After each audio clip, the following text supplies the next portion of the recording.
So we are put to shame, absolutely, by the actions that has taken place in Okanja. NBC News is in possession of a letter dated 21 August 2018 by the Maharero Traditional Authority, written to the Namibian police seeking for their help to protect the properties in question. On the other hand, the Namibian police letter from the Maharero Traditional Authority listing a number of properties that they would want the police to protect.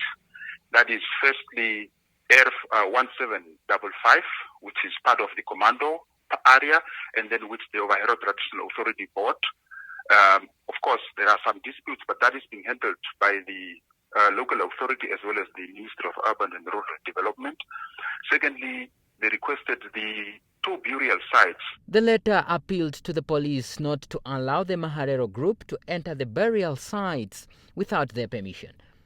Ochodonjupa Regional Commander Henry Chivede, however, rejected claims that the police acted on instruction from the Maharero Traditional Authority.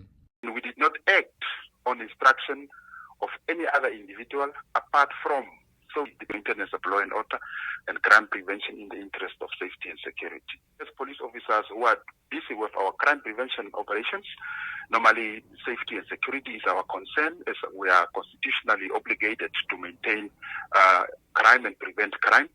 So we carried out our own assessments on the ground, and we identified areas that would be a ground where clashes could start if these 2 groups meet. That is, one would have been the area of the commando. If people meet there would be clashes.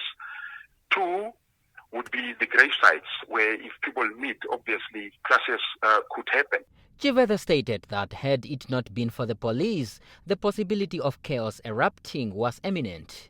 Was the other group from the Maharero Traditional Authority within the vicinity? Now, we cannot expressly say yes, but of course, we knew that the Maharero Traditional Authority were in their procession and they are coming according to our arrangements, according to our discussions. They were coming and they were a formalized group and organized coming. But of course, there were people in private clothing, in private cars, and we could not identify them per se as to which group they belong and why they are there for. So anything could have obviously transpired if they each other and say this is from the other group or this is from the other group. So we cannot expressly say that yes, these are people from the other group. We can't say that. But does the police suspect that those could be from the Maharero Traditional Authority or from any other group? The suspicion is always there. Since that we have this tension between the 2 groups, the suspicion is always there. Last year, a similar conflict was stopped at the entrance of the burial sites, and Chivede is urging both parties to resolve the matter. Efforts to get comments from the Maharero Traditional Authority proved futile as their phones went unanswered. Daniel Nadunya, NBC News, Windhoek.